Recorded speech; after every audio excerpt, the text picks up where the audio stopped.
Right. Welcome to the bonus episode with Winn. I am your host, Katie. As your host, I will just let you know that I've been so excited to talk to Robin since I purchased her book. I think it arrived like 3 weeks ago, maybe 4 weeks ago. It changed my life. When did you release this book? Yeah, the end of April, the 27th, I think, of April, we released it. 27th of April. So it would have arrived then right around the first, like a few days later. I bought it for a friend who's a 5/1 projector and sells essential oils. And I always intuitively just open a book. I'm a 5/1, so my first line loves to research. And I never read the forward to a book. And I landed in yours, and I just had a really weird feeling that just said, this book is yours now. And it's the strangest, like, what did you do over these books? Because there's something in them Yeah, there's light, there's frequency, there's the intention. I always start with an intention. And my intention is to touch and move people and shift the trajectory of their lives. So you've done that. And reading about your story was what touched my life and made me want to continue to read more. I found human design in 2020 when I was going to coaching school. And so I'd love to know a little bit about your background with human design. Yeah, I was originally a body worker, and then I became a psychotherapist, and I was in a training, a diamond, maybe you've heard of Diamond Heart. I was in a cousin to that, Diamond Logos training. And I was in a teacher training for that. And one of the teachers was studying this human design thing. And it took me a year actually to set up an appointment with her. When I got together with her, she said, "Oh, well, it's perfect that you took your time because you have emotional authority. So you really should take your time before you make decisions." And then she, told me about being a generator and my wife being a projector. And that was the big aha for me. Like, oh my gosh, we are different. We've done all this therapy, we've done all this work together, we have great communication skills, and they're just places where we bump up against each other, where we judge each other, actually, and this was in 2006, I believe. And it just shed so much light, it just turned on the light and set us on a path of respecting each other in places where we had been judging each other. And that was big. At that time, there were no computer programs. There was no easy way to get your chart. It was like a very obscure kind of mystical, scientific, hard to find. It wasn't easy access. And then 2013, Karen Curry Parker's book came out, and it landed on a friend of mine's coffee table, and it kind of like the book jumping at you. It just jumped at me. And as I was reading it, the whole thing just started downloading. And at that time, you could send away for charts. So I started running the charts of all my clients, all my psychotherapy and Diamond Logos clients. And it gave me so much information. People I'd been working with for years, I suddenly had just like with my wife, I suddenly had new insight into, like, oh my gosh, this is an issue you would have had no matter what your parents, Yes. how they were with you, right? This is yours. And that is empowering. That's not a problem. That is a hurrah. Like, oh, you're not seen, not because your parents were a perfect match for that. They didn't see you, right? So you got to feel that wound and work with that. And so it really shifted how I worked with people. And I was oh my God, I was a person who was an advice giver at that point. I have to say, I'm embarrassed to say. And I, with my 5/2 projector, I was like, oh my gosh, I need to be quiet and listen. I need to just listen. So it shifted how I worked with my clients, how I saw them. And eventually I wouldn't see a client unless I had their chart. there was just too much information. It was too valuable. It'd be like, I use Mm. this analogy a lot. It'd be like going to the doctors and you have a broken bone and you don't have the x-ray, or you don't take the MRI. It's like, what? No, you use the tools. They're going to help you see what the challenges and the strengths are. So I did what we all do who are called human design. I took the deep dive and did the rabbit hole, but always it was in relation to my clients. Always it was lived. It wasn't a cerebral thing for me ever. It was, how does this work? How can I help you with this? And eventually I started doing human design sessions. And what I found was I got caught into the undertow of wanting to share everything about the chart with someone. I do 2.5 hour sessions. People's eyes would glaze over, but I was committed to giving them the information, right? And so I had to back up because I was losing my throat, my voice. It was like a disaster for me. I'd gone from being the listener as a psychotherapist to being the total talker. So I shifted, and I realized I couldn't give enough sessions to help the number of people I wanted to help. And that's when I started writing the books, creating the certification training to train other coaches and therapists and professionals to use human design with their clients in a way that was a rubber hit the road, not a reading so much, which is great, but it was way more than the factual information. And I think I got a transmission from the chart, and that's what speaks to me. And that's, again, the books are transmissions. That's it. So that was a lot. What's your profile? I'm a 6'2". Okay. 6'2" fifth grader. Of course you are. Okay. So I love it. So what I loved about your journey, and thank you for sharing even more of it, is I've lived your journey. So I discovered human design in 2020. I had what the psychiatrists call a psychosis, but what I was experiencing was a PTSD loop from an experience I had when I sold my business and got divorced. I spent 6 days in there and just whatever you need me to do, I need to get out of here. In the middle of coaching school, actually, and went home to heal. I just needed to go home and be somewhere that I felt familiar with for a month and a half. And I refound human design after I got myself back out together. So I just found it in all my coaching things. I refined it because someone in my positive intelligence group said human design. And I said, oh my gosh, I remember that tool. Immediately purchased a reading from the woman that she did one with. And just live the strategy authority that you're supposed to do, sort of finding out I was a 5/1. The gene keys is probably what shifted everything for me the most. I actually have the gene key of psychosis, and it is in my spiritual quotient. And what's interesting about my psychosis, when I think of 0 to 7, well, mom and dad knew that dad was a gay man, but they never told Katie. Not until mom died a year later did we tell Katie. But I knew. And Aunt Patty was gay. My college roommate was gay. Why didn't we just say, hey, Katie?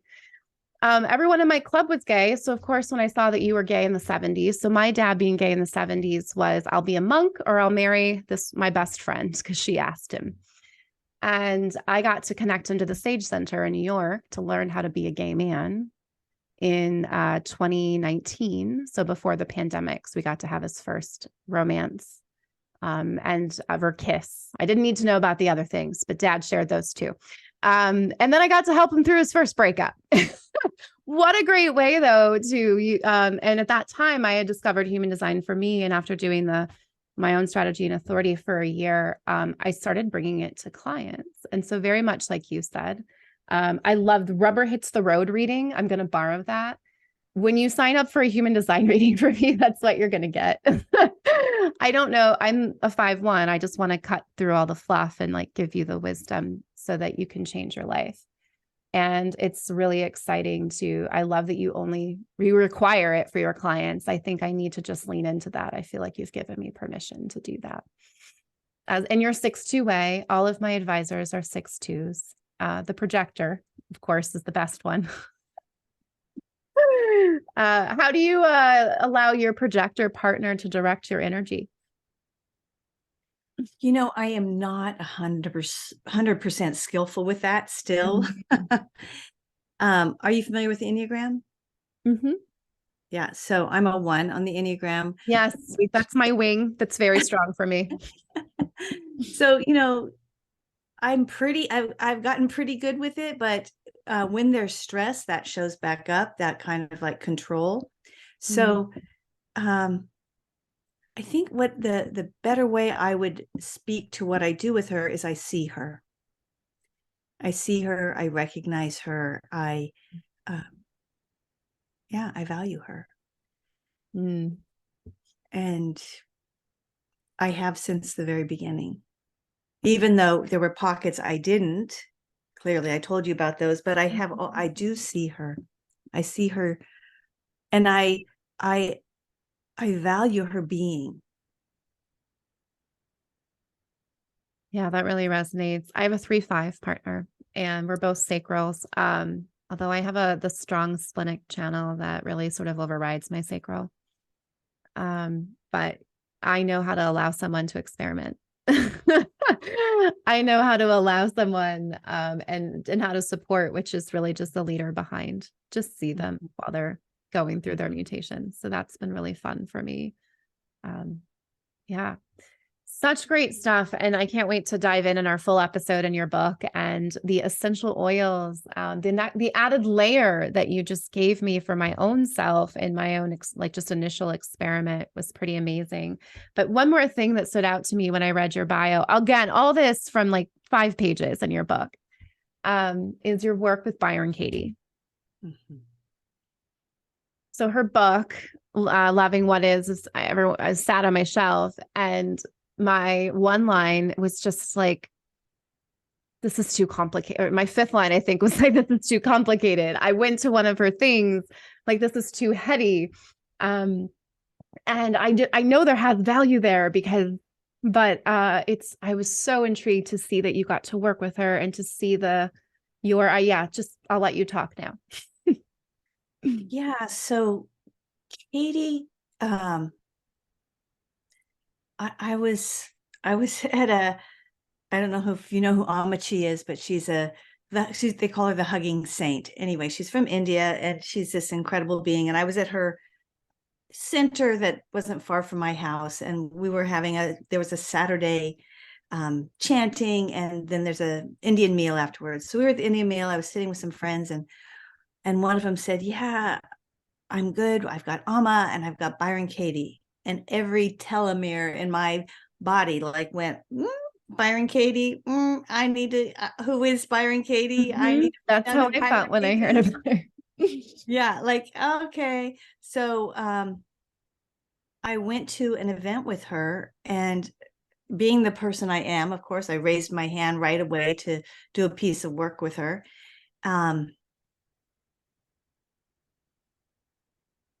And it was hysterical. It was so, I was getting my black belt in Taekwondo, and there were some relational challenges in the dojo. And Katie was asking me, well, why do you need a black belt? Because I was like, what do I do? There's all this stress. What do I do? She said, well, why do you need a black belt? And it was like, I got it. Like, oh, I don't need a black belt. I made some comment like to hold up my pants or something like that. But it was just like everything she said made sense. It's like order in the room. Like you clean up a room and take all the chaos out. It's like just complete order dropped in. It was like, oh my gosh. And I spent quite a while trying to poke holes and find a way where she wasn't on track. But that just wasn't the case. I couldn't. She's real all the way through. She is who she says she is. There's no facade. There's no fake. So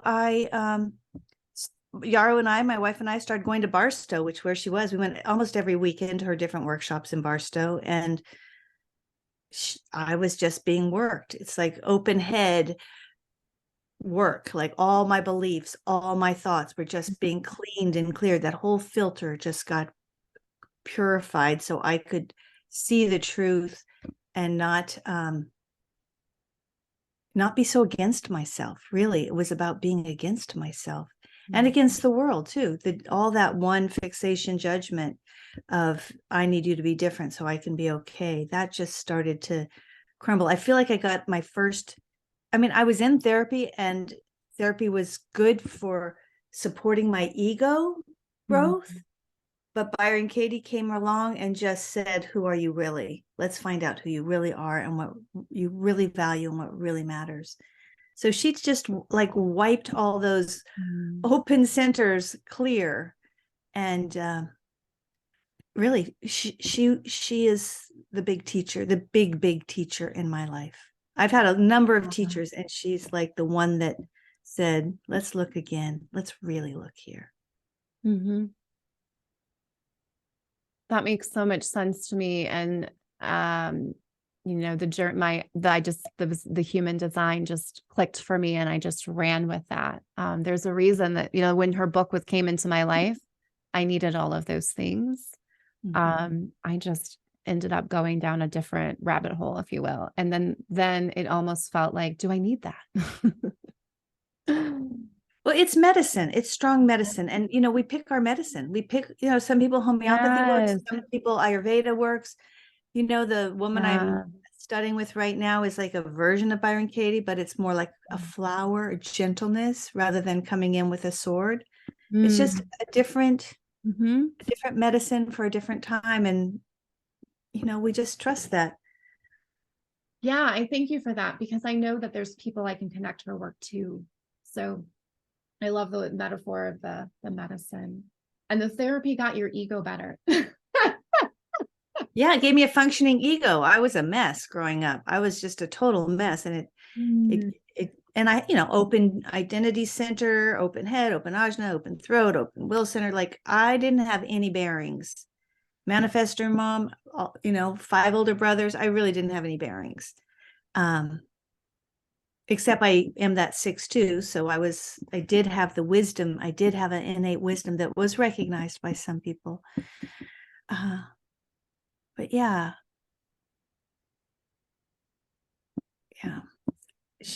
I forget where I was going with that, but I have the wide open solar plexus, and so growing 2 emotional parents, both with the conscious 5th line, super fun. Therapy for me, I put up these boundaries around my parents that didn't even need to exist. I needed to just know that this is my superpower, and I didn't need to, and I don't have no hanging gates. Like I had no idea. And my very first coach, my coactive coach, her very first session with me, she said, my inquiry question was, maybe it's not about you. Man, did she nail that? Yeah. So just to wrap up this conversation, we talk about medicines, and that's really one of the jokes I like to make for people around psychotherapy as a whole is if we have the same success rate with hearts, we may not let doctors operate on our hearts. How do you take this holistic approach of looking at the different things? Like, what are you focusing on now with clients? What don't you? Are there different times in our lives where we need, is there like scaffolding?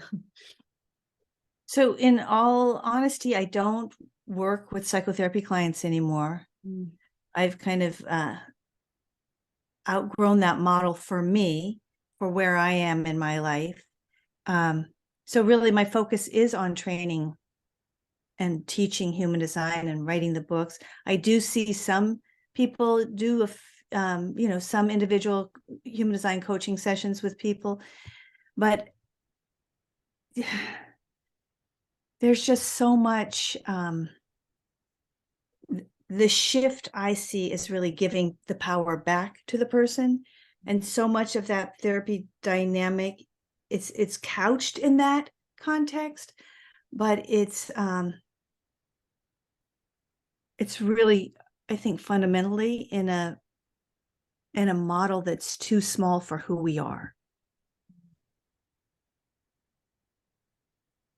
And not that there aren't people who are doing psychotherapy who are bigger than the model and able to find a way out and work at a bigger level, because I would never say that. And not that psychotherapy, it was great for me when I needed that during that, the first 30 years of my life when I was acting like a third line and, like going crazy. It worked for me. It worked for me to have someone there until I had enough of me to do the unwinding work.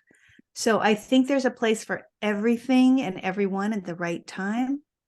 I just think the more we can give people the truth of who they are, the more empowered and more possibility there is. You say things so beautifully. And that is exactly why I was so excited to have this podcast with you. I want to dive into how to give people that. In our main episode, we'll be covering your book, Human Design and Essential Oils, and really talking about, I'm a teacher by trade. I have a degree in history, and where I see the chance to give more people this, I'm an executive coach. And,